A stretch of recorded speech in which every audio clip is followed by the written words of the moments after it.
Hay juegos que el tiempo entierra y otros que simplemente no fueron entendidos.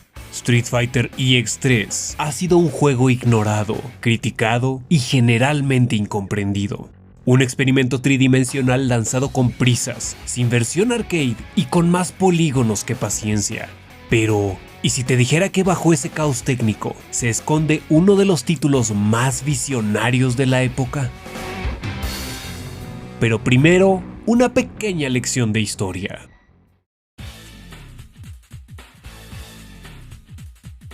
Antes de EX3 hubo EX2 e EX1 y antes de eso hubo Arika. El mismo desarrollador que ayudó a crear el innovador Street Fighter 2 y Final Fight, Akira Nishitani, dejó Capcom en 1995 y fundó Arika, para así hacer su primer juego, el cual fue, casualmente, el innovador Street Fighter EX.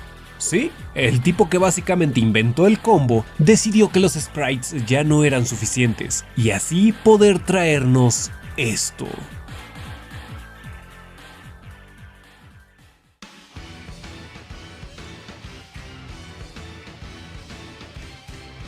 Street Fighter EX fue lanzado en el 96 originalmente para el sistema arcade Sony ZN, y aunque no era una sorpresa que mantuviera un sistema de juego muy similar a Street Fighter 2, sí lo era el hecho de que mantenía una jugabilidad netamente 2D en un entorno 3D. Y esta primera entrega tuvo dos revisiones. La Plus, que introduce a Evil Ryu de Street Fighter Alpha 2, a Bloody Hokuto y dos cyborgs llamados Cyclops, y la Plus Alpha para PlayStation 1. Esta última se considera la mejor ya que incluía dos personajes extra que son Dhalsim y Sakura. Aquí hay varias mecánicas interesantes como el Guard Break, que consume una barra de super y como su nombre lo dice sirve para romper la guardia, pero además noquea al oponente permitiéndote continuar el ataque. Aunque la característica que realmente marcaría esta saga es el canceling, o el hecho de que puedes cancelar un super con otro super para encadenar combos devastadores. Este juego se llevó las palmas de la crítica, tuvo una recepción del público muy buena y demostró que Nishitani tenía mucho que ofrecer, por lo que no pasó mucho tiempo para que tuviéramos una secuela. ¡No!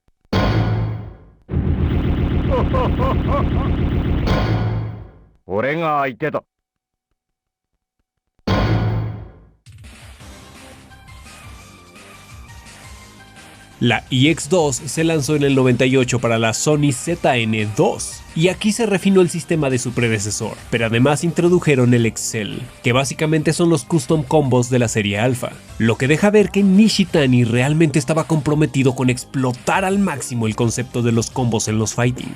Aquí vemos varias ausencias, pero tenemos nuevos personajes, así como 4 secretos, que son Kairi en su versión de la EX original, Shadowgeist, Nanase y Garuda.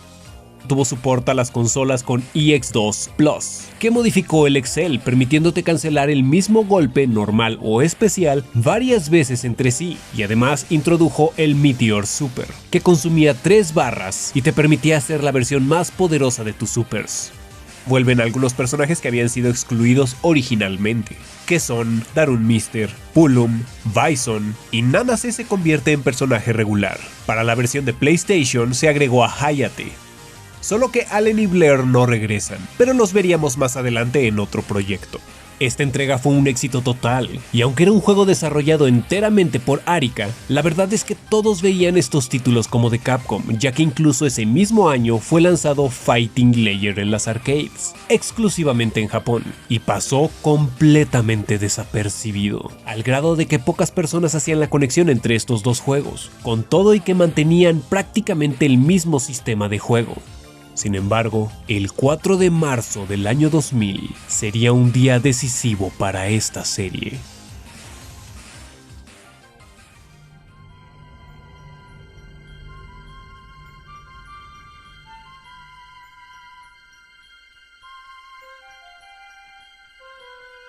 Japón recibe la tan esperada PlayStation 2, y con ello también Street Fighter EX3. ¿Coincidencia? No. Buena idea para nada. Arika tuvo la presión de lanzar el juego el mismo día que la consola, sin tiempo para una versión de arcade, sin tiempo para pulir, por lo que esta entrega mostró gráficos poco innovadores, viéndose muy similar a los anteriores, además de que tenía fuertes problemas de rendimiento debido a que no hubo tiempo para optimizarlo de forma correcta. El resultado, un juego que prácticamente parecía beta. Todo esto fue muy extraño, ya que la serie llevaba una racha de éxitos que parecía imparable. No había forma de echarlo a perder. Originalmente ni siquiera existía el plan de portarlo a consolas, por lo que se esperaba que la tercera entrega también tuviera su propia versión de arcade. Pero con la presión de la PlayStation 2, casi se podía considerar la tercera entrega como una revisión más de la EX2. Los menús lucen poco inspirados y secos. La pantalla de selección es mediocre, prácticamente carece de transiciones, pero quizá uno de los elementos más dolorosos es el hecho de que no incluyeron a ningún nuevo personaje. Lo que es más, perdió personajes. Aquí no tenemos a Blair, Hayate o incluso a Kuma. El propio Nishitani reconoció que no fue su mejor trabajo. De hecho, fue una etapa muy dura para la empresa, ya que las ventas fueron muy bajas. Para tratar de mejorar las cosas, los chicos de Arika buscaron corregir el juego para su revisión americana, lo que provocó que tardara cerca de 6 meses en ser lanzado en América, y otros 6 meses más para su lanzamiento en Europa. EX3 fue casi una obligación técnica. No se puede negar que en ese tiempo había otros juegos que brillaban mucho más y mantenían una calidad gráfica muy superior. Además de que en esos años, Capcom estaba dominando la escena de los fighting y de las arcade con Street Fighter y sus demás versus, por lo que EX3 se estaba quedando muy atrás, opacado bajo la sombra de los gigantes de la escena arcade. El juego tuvo una muy mala recepción y la crítica fue muy dura, y aunque no necesariamente fue considerado malo, sí fue considerado como promedio. Lo llamaron tibio y apresurado, simplemente el más bonito de los tres. Divertido, aunque de calidad cuestionable. E incluso hubo comentarios como Street Fighter lucía mejor en 2D. Sobre este asunto, en la misma entrevista, Nishitani mencionó que desde ese momento han procurado ser muy cuidadosos para no repetir ese error. Pero acerquémonos un poco más, veamos más detenidamente. Incluso en su estado apresurado, tenía ideas que ningún otro Street Fighter se atrevió a tocar por mucho tiempo. Y nos daremos cuenta de que mucho antes de que siquiera celebráramos el rollback, EX3 ya pensaba en el ritmo emocional del jugador.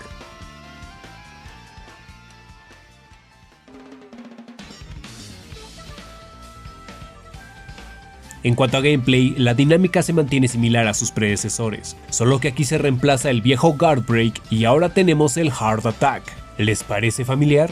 Este golpe stunea al oponente y solo puede ser bloqueado cuando se está de pie, de ahí que muchos lo conozcan como el Universal Overhead.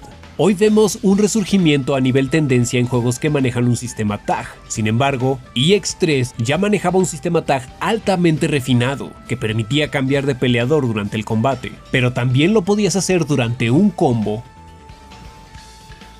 o para usarlos al mismo tiempo en un Critical Parade, o para hacer un super combinado que además contaba con animaciones especiales con ciertos equipos, como por ejemplo Ryu y Ken, con escenas perfectamente coreografiadas y bien dirigidas. Además, tú podías escoger cómo utilizar este tag, si querías manipularlo tú manualmente o semiautomático, o incluso que otro jugador usara a tu personaje.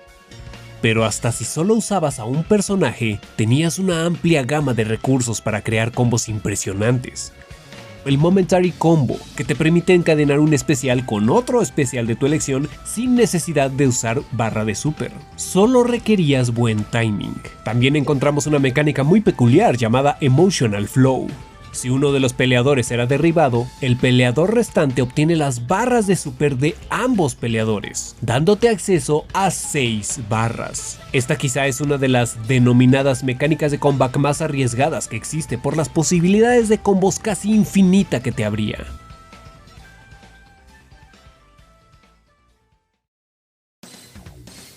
Aunque, como ya dijimos, este juego no es de Capcom, sí manejaba un Dramatic Mode, que nos permite tener un 2 contra 1, 2 contra 2 o 3 contra 1, ya sea que juegues contra la IA o hasta 4 jugadores simultáneos. Una verdadera maravilla.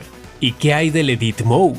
Más de 2 décadas antes del avatar de Street Fighter VI, aquí entrenabas a Ace, un luchador sin técnicas propias que podías editar con cualquier movimiento de los personajes del juego, o incluso de otros juegos. Lo mejor es que se convertía en un personaje seleccionable en el roster regular, sin limitaciones como el avatar de Street Fighter VI. Es cierto, se comprende que actualmente no sea viable este tipo de mecánicas por cuestiones de balanceo obvias, pero no estaría mal poder usar a tu avatar en combates regulares, aunque sea solo offline o lobbies privados. Además de esta rara aparición de Mr. T. Y de la nada, como si no fuera suficiente todos los recursos y posibilidades que ya te estaban ofreciendo, agregaron una opción para activar y desactivar el juggle, o el aturdimiento que te permite seguir golpeando a tu oponente mientras aún está en el aire. Esto es algo así como los deep switches del arcade. Si lo activas, los combos todavía pueden ser mejores.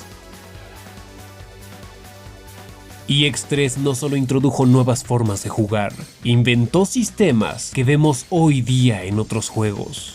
Todo esto en el año 2000. Su fundamento es el de un arcade tal cual, y no lo logra a medias. Es extremadamente sólido, en una época donde otros juegos apenas estaban aprendiendo cómo moverse en 3D.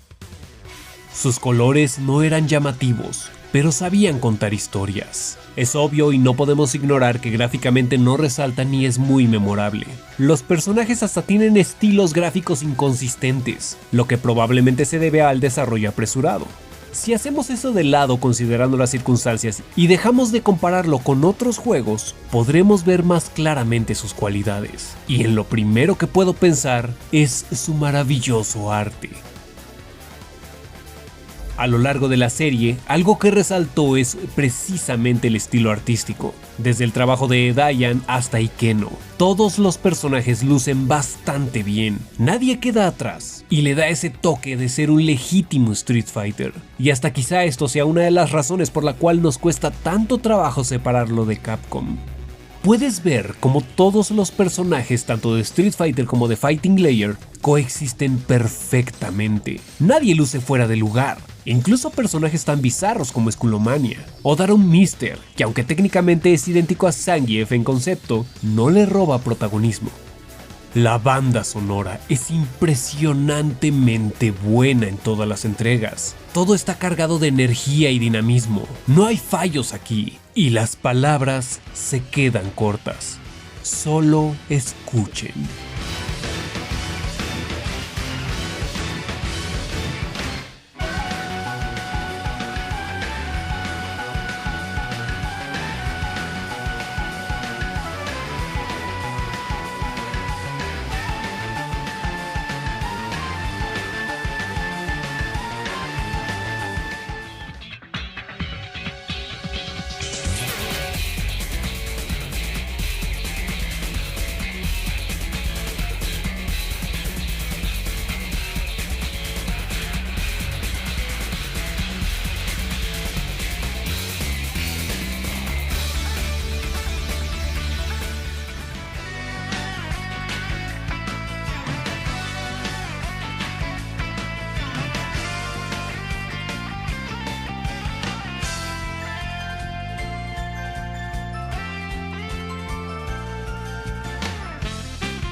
EX ya no tuvo secuelas, pero no quiere decir que todo esto se acabó. Nishitani ha revelado que si los intereses de Capcom y Arika vuelven a encontrarse, él está más que dispuesto para volver a trabajar en esta serie. En cierto punto, Fighting EX Layer del 2018 estuvo abierto a ser transformado en una cuarta entrega de Street Fighter EX, y las señales eran claras, ya que hasta vimos trajes de Fighting Layer llegar a Street Fighter V, demostrando que la puerta no se ha cerrado y que Capcom está en toda la disposición de seguir trabajando junto con Arika. Solo que quizá no era el momento. Probablemente Capcom se sentía muy a gusto de haber logrado capturar la esencia de sus personajes en 3D y no veía necesario llevarlos de nuevo con Arika. Quizá no hubo tiempo, quizá el público no lo entendería, no lo sabemos. La serie Street Fighter ha adoptado varios elementos de EX, y el antes mencionado Fighting EX Layer del 2018 demostró que quizá el concepto necesita renovarse o refinarse un poco más. Todo parece como si miráramos un libro de ciencias lleno de conceptos y ecuaciones que no entendemos aún. Todo luce conciso, estructurado y complejo, con mucho potencial y bastante espectacular, solo que, como audiencia, aún no terminamos de asimilarlo, ni nos hemos detenido a ver el impacto que ha tenido Arika en la industria.